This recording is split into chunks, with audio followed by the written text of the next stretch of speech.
मुजफ्फरपुर देश की सर्वोच्च न्यायिक संगठन मानवाधिकार आयोग की ओर से मानवाधिकार रक्षकों और गैर सरकारी संगठनों पर राष्ट्रीय मानवाधिकार आयोग के सलाहकार कोर ग्रुप के सदस्य की सूची जारी की गई। उसमें वंचित जमात से आने वाले परचम संगठन की सचिव नसीमा खातून को भी नॉमिनेट किया गया। नसीमा शहर के बदनाम गलियों में एक रेड लाइट एरिया में रहकर पढ़ी लिखी।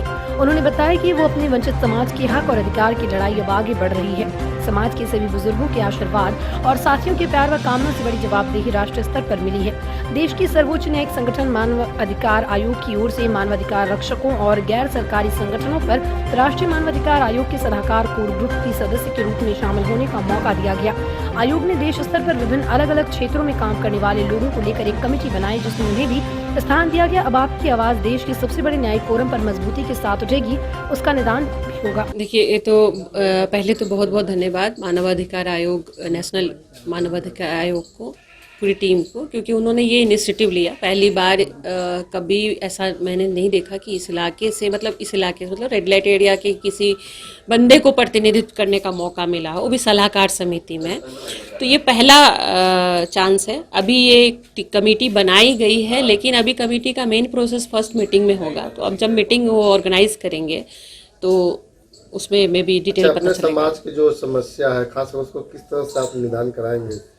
देखिए, मानवाधिकार एक छोटा नहीं बहुत बड़ा है, यानी जी बिल्कुल, राष्ट्रीय मानवाधिकार आयोग बोलने पे ही लगता है कि राष्ट्रीय मतलब पूरा भारत। लोग एक आस लेके बैठते हैं, अगर प्रशासन मदद नहीं करते तो लोग यानी मानवाधिकार की तरफ अपना रुख मोड़ते हैं। जी, तो किस तरह से अपने समाज की समस्याओं को आप दूर करेंगे? देखिए, अभी तक तो अलग अलग प्लेटफॉर्म पे मैं अपने समाज के बारे में बात करती रही हूँ, लेकिन जो अलग अलग प्लेटफॉर्म थे वो उस प्लेटफॉर्म के बराबरी नहीं कर सकता, ये बात तो तय है।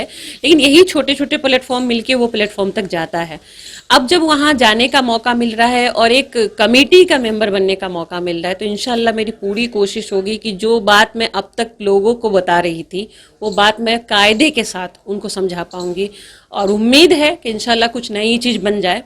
जो मैं चाहती हूँ कि जिस तरह से स्ट्रगल करके मैं अपने लाइफ को लेकर आई, वो और नसीमाओं को ना झेलना पड़े, वो एक स्मूथ रास्ता बन जाए और समाज के मुख्यधारा में जुड़ने की जो एक परंपरा है ना, वो एक नारकोटिक्स कंट्रोल ब्यूरो और सदर थाने की पुलिस संयुक्त रूप से छापेमारी कर 2.25 क्विंटल गांजा जब्त किया। ट्रक रेलवे गुमटी स्थित न्यू ट्रांसपोर्ट एजेंसी के बाहर खड़ा था। इस दौरान टीम ने 2 तस्कर को धर दबोचा। की पहचान वैशाली के बेलसर निवासी मोहम्मद तौशीर व मोहम्मद कैफ के रूप में हुई। ये दोनों तस्कर जब्त गांजे की खेप को चोरी छुप अन्य राज्यों में ट्रांसपोर्ट एजेंसी के माध्यम से भेज रहे थे। एजेंसी में छापेमारी के दौरान पुलिस ने 200 से अधिक विदेशी शराब की बोतल भी बरामद की। पकड़ाए आरोपितों से पुलिस व एनसीबी के अधिकारी पूछताछ कर रहे हैं। पूछताछ में पता चला कि जब्त ट्रक डीटीओ ने मोहम्मद तौशीर के नाम पर रजिस्टर्ड है।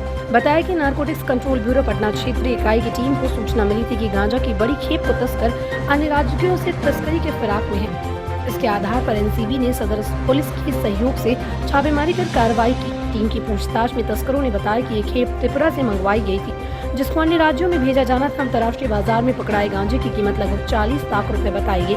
पुलिस दोनों तस्करों के आपराधिक रिकॉर्ड को खंगाल रही है। थानेदार सत्येंद्र कुमार मिश्र ने इसकी पुष्टि करते हुए बताया कि दोनों तस्करों से पूछताछ करने पर बेलसर के एक बड़ा धंधाबाज पप्पू यादव का नाम सामने आया। दोनों के खिलाफ FIR दर्ज करने की कवायद जारी है।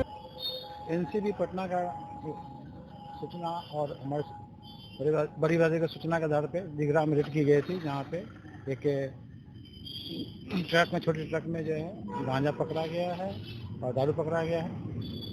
2 व्यक्ति गिरफ्तार किया गया है और आगे कार्रवाई की जा रही है। अब जिले के सरकारी अस्पतालों में आने वाली मरीजों को पर्ची भरने के झंझट से मुक्ति मिलेगी। पर्ची के बदले उनको यूनिक हेल्थ ID कार्ड दिया जाएगा। इसके लिए विभाग स्तर पर कवायद शुरू कर दी गई। राज्य मुख्यालय ने मुजफ्फरपुर को पायलट प्रोजेक्ट के तहत चयनित किया है। सिविल सर्जन से पूरे जिले के इलाज की सुविधा का फीडबैक लिया गया। योजना को जमीन पर उतारने के लिए अगले सप्ताह से चिकित्सक व स्वास्थ्य कर्मियों को प्रशिक्षण दिया जा रहा है। Civil surgeon doctor UC Sharma ने बताया कि अब नई व्यवस्था के बाद मरीजों का कार्ड भी बनने लगेगा। सदर अस्पताल में इलाज के लिए पहुंचने वाले सभी मरीजों को यूनिक ID नंबर दिया जाएगा, जिसके आधार पर वो देश के किसी भी अस्पताल में अपना इलाज करा सकेंगे। उन्हें इलाज से जुड़े अपने अभिलेख संभालने और दूसरे अस्पतालों में ले जाने की जरूरत नहीं होगी। इलाज करने वाले चिकित्सक ID से ये जान सकेंगे कि मरीज को पहले कौन सी बीमारी रही और क्या इलाज किया गया। इसकी शुरुआत सदर अस्पताल से होगी। उसके बाद धीरे धीरे PHC व सब सेंटर भी जुड़ेंगे। Digital mission Bihar government health digital mission digitalisation का ये शुरू हो रहा है। इसके अंतर्गत रॉडी संस्था के द्वारा ये हुआ है। सब जगह ट्रेनिंग दिया जा रहा है, सब जगह वो जितना उसके उपकरण ज़रूरत पड़ेगा सब लग रहा है। और लगने के बाद में मुजफ्फरपुर पायलट के रूप में पहिलका जिला बिहार में होगा कि जहाँ हर एक चीज़ पेपरलेस होगा हेल्थ का। उसमें रजिस्ट्रेशन उसका जो भी वाइटल्स है वो नर्सिंग स्टेशन से, और डॉक्टर के द्वारा जो प्रेस्क्राइब होगा वो, या जांच होगा, और फार्मेसी से जो मेडिसिन दी जाएगी वो सभी कुछ ऑनलाइन रहेंगे, उसको प्राप्त हो। पहले किस तरह की व्यवस्था थी?